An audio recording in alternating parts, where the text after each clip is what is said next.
اللہ نہ کرے امی جان بیمار ہوں آپ کے دشمن، ایسا نہ کہیے، اس عمر میں کھائیں گی نہیں تو طاقت کہاں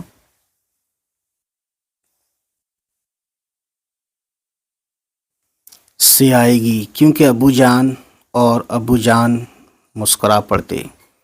کیوں ابو جان؟ یعنی وہ بہو ایسے کہتی ان سے، اور ابو جان یہ سن کر مسکرا پڑتے۔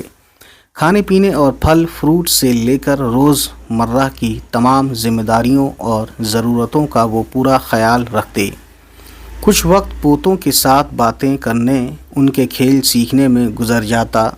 سراج آفس چلا جاتا، بہو گھر کے اور باہر کے کاموں میں مصروف رہتی۔ نئے زمانے کی ہوتے ہوئے بھی وہ پرانی قدروں سے جڑی ہوئی تھی۔ قدروں یعنی سٹینڈرڈز۔ واقعی سراج کی پسند لاجواب تھی۔ دونوں میں کبھی کبھی تکرار بھی ہوتی، کیونکہ عرفانہ گھر کی نہ ہو کر ملازمت بھی کرنا چاہتی تھی، جبکہ سراج اسے غیر ضروری سمجھتا تھا۔ اسے اللہ نے اچھی ملازمت اور ہر آرام مہیا کیا تھا، اور وہ عرفانہ کو خواہ مخواہ نوکری کے جوخم میں نہیں ڈالنا چاہتا تھا۔ جوخم یعنی پریشانی۔ ابتدا میں یعنی شروع میں بنگلور آ کر ان کے ساتھ رہنا بہت اچھا اور خوشگوار لگا۔ نہ کھانے پکانے کی فکر، نہ دال دلیے کا حساب، نہ پاس پڑوس اور آنے جانے والوں کا جھنجھٹ۔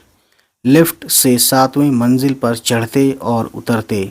کس فلیٹ میں کون رہتا ہے، کیا کرتا ہے، مردہ یا زندہ کون جانے۔ بہت کوشش کرتی بہو کوئی کام کرنے دے، لیکن وہ ہاتھ ہی لگانے نہ دیتی۔ دل چاہتا کہ برکت اور سراج کی پسند کی ڈش میں بھی بناؤں، لیکن عرفانہ اتنے پیار سے منع کرتی کہ میں خاموش ہو جاتی۔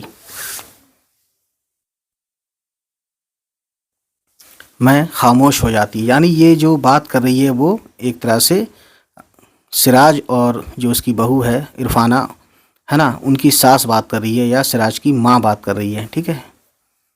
کیا امی جان، ساری عمر تو ہو گئی آپ کو کام کرتے، پکاتے کھاتے، بس اب آپ کے آرام کے دن ہیں۔ سراج بتاتے ہیں آپ بہت کام کرتی تھیں، یعنی اب یہ بات بہو بول رہی ہے، سراج بتاتے ہیں یعنی ان کے میاں نے بتایا ہوگا ان کی ساس کے بارے میں۔ بہت اچھے کھانے پکاتی تھیں، لیکن اب نہیں، اب میں ہوں نا، اور میں کچن سے باہر نکل آتی۔ سراج بھی عرفانہ کی زبان بولنے لگتا۔ امی آپ آرام کیجئے، آپ کام کیوں کرتی ہیں؟ عرفانہ کو پریشانی ہوگی تو نوکر رکھ لے گی۔ حالانکہ صفائی ستھرائی، برتن جھاڑو اور کپڑے دھونے کے لیے دو آیا لگی ہوئی تھیں۔ آیا یعنی وہی جو کام وغیرہ کرتی ہیں گھر میں آ کے، انہیں آیا کہتے ہیں محبت سے، ٹھیک ہے نا۔ لیکن عرفانہ کھانا ہمیشہ خود ہی پکاتی، اچھا اور ذائقہ دار پکاتی۔ مجھے کئی مرتبہ احساس ہوا کہ دو ملازماؤں کو پیسہ جاتا ہے، یہ چھوٹے موٹے گھر کے کام تو میں بھی کر سکتی ہوں، لیکن سراج اور عرفانہ نے اس طرح کبھی نہیں سوچا کہ میں کام کروں۔ انہیں تو میرا آرام بے حد پسند تھا۔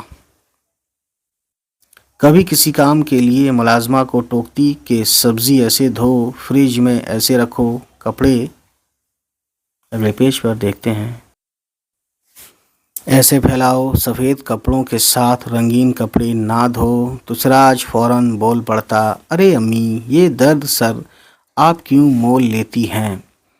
اس کے لیے تو آپ کی بہو ہی کافی ہے، آپ کیوں پریشان ہوتی ہیں؟ اب میں کیا سمجھاؤں کہ میں پریشان نہیں ہوں، اس گھر پر اپنا حق سمجھتی ہوں۔ یہ میرے بیٹے اور بہو کا گھر ہے، یہ گھر پرایا نہیں ہے۔ صفائی ستھرائی یا گھر کے کام کاج پر میں نظر نہیں رکھوں گی تو کون رکھے گا؟ آخر میں گھر کی بڑی ہوں، بہو پر ابھی سے اتنی ذمہ داریاں ٹھیک نہیں، لیکن میں ایسا کچھ بھی نہیں کہتی، بس خاموش ہو جاتی یعنی خاموش ہو جاتی ہیں وہ اس کی ممی۔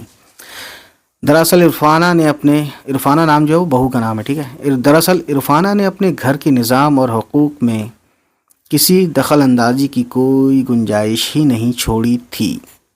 میں شکایت کرتی بھی تو کس بات کی، یعنی سب کام سے فری کر رکھا تھا انہوں نے۔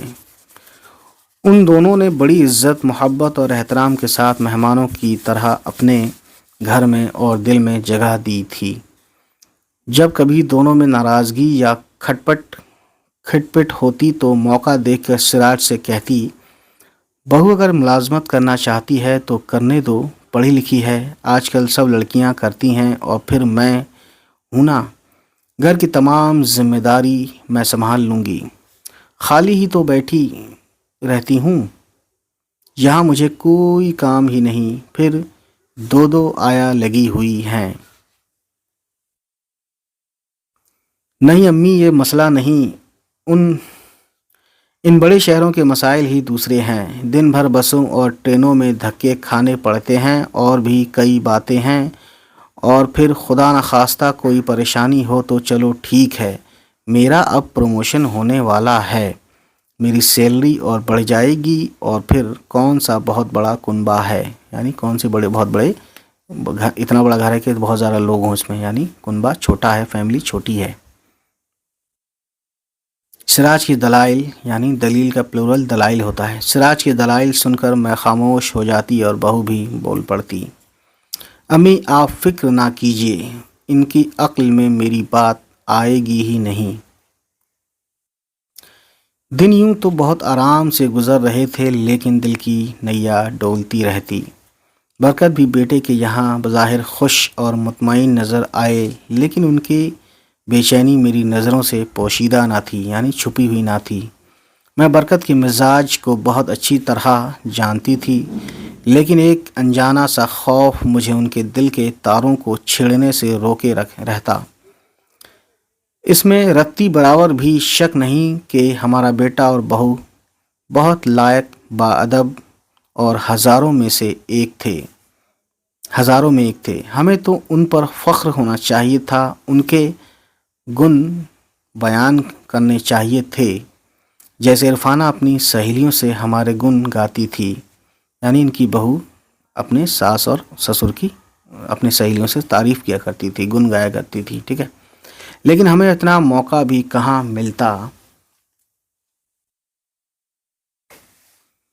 تھا، یا پھر شاید ہم خود کو ہی نہیں سمجھ سکے کہ ہم چاہتے کیا ہیں، اپنا ہاتھ اختیار، اپنی بادشاہت، ہم عمر ساتھی، عیش و آرام، یا پھر اپناپن۔ یعنی یہاں بہت سارے سوالات کے ساتھ انہوں نے کچھ کوشچن کیے ہیں، جیسے کہ ہمیں خود نہیں پتہ تھا کہ ہم کیا چاہتے ہیں، اپنا ہاتھ اختیار، یعنی سب چیز اپنے ہاتھ میں، ٹھیک ہے۔ دوسرا ہے کہ اپنی بادشاہ چاہتے ہیں کہ ہر طرح سے ہمارا حکم چلے گھر میں، یا ہم عمر ساتھی، یعنی ہمارے عمر کے ساتھ والے ہم سے ملنے آئیں، جلنے آئیں، جو بھی ہے، یا عیش و آرام، ٹھیک ہے، یا پھر اپناپن۔ یہ سب چیزیں ہیں دوستوں، ایک بوڑھے لوگوں کے اوپر جو گزرتی ہے، وہ انہوں نے یہاں پہ قلم بند کیا ہے۔ دیکھتے ہیں آگے۔ ہم سب جب کبھی ایک ساتھ بیٹھتے اور پرانی باتیں چھڑتی تو مجھے احساس ہوتا برکت کے اندر بھی کہیں نہ کہیں مایوسی پنپ رہی ہے، نہ جانے وہ کیا سوچتے رہتے تھے، اور پھر ایک روز وہ خود ہی بول پڑے، تھک گیا ہوں میں آرام کرتے کرتے اور کتابیں پڑھتے پڑھتے، مجھے یہاں آنے کے بجائے کہیں کوئی کام یا نوکری کرنا چاہیے تھی، شاید ہم نے یہاں آ کر غلطی کی۔ زرینہ، اب زرینہ کس کا نام ہے؟ جہاں تک مجھے لگتا ہے کہ ماں کا نام ہے، جو میاں بیوی رہ رہے ہیں اپنی جگہ چھوڑ کے بنگلور میں، ٹھیک ہے۔ یہ ہمارا گھر نہیں ہے، یہ تو بیٹے اور بہو کا گھر ہے، ہم تو اس گھر کے مہمان ہیں، اور مہمان تو دو دن کا ہوتا ہے، برسوں کا نہیں۔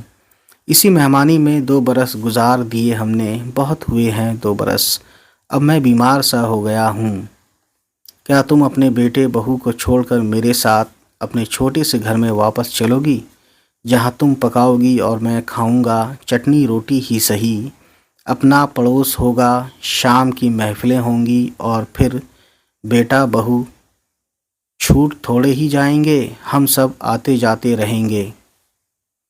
برکت کی محبت، اپنائیت اور خود اعتمادی نے میرے اندر سینکڑوں چراغ روشن کر دیے، اور ہم نے پھر اپنا